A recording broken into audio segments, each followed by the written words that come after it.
first day I started skiing with used equipment and how I absolutely loved skiing.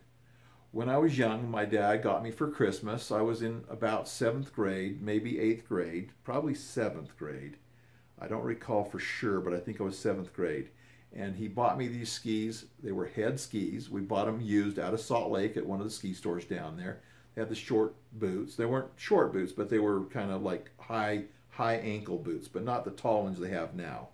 And the black skis were head STD skis, and they had the name Kathy McFarland on them. Kathy McFarland were the skis. They had marker bindings, so everything was kind of older. But I had wanted to go skiing so bad. And then when I actually went skiing, my cousin took me up. He went down half a run with me. He says, "I'm not waiting for you. I'll see you at the end of the day." He left.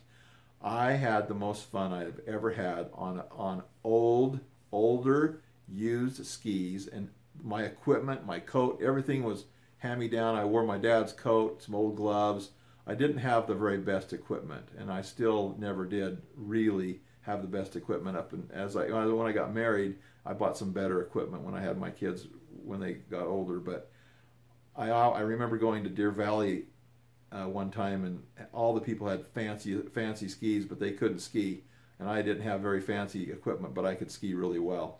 But I remember how grateful I was to have used equipment that I could slide down the hill with, and I had so much fun. I can still feel the marker bindings hooking in and pulling them up and then clicking into position, and the safety straps that I put around my boots, they were black, and they just kind of threaded through the little eye and hooked on so I wouldn't lose my skis. And I remember the blowing winds up at Snow Basin. I worked at Snow Basin serving lunch to the people up there in the Huntington House up by the Porky Lift.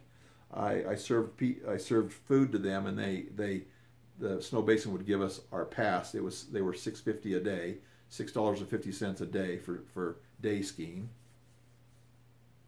And I thought I died and went to heaven when I was a skier. I absolutely loved 100,000,000% skiing. I don't ski much now because I don't want to hurt my wrists, and my back's bad and stuff, and I want to be careful because I don't want to fall. But I absolutely love skiing in my used equipment.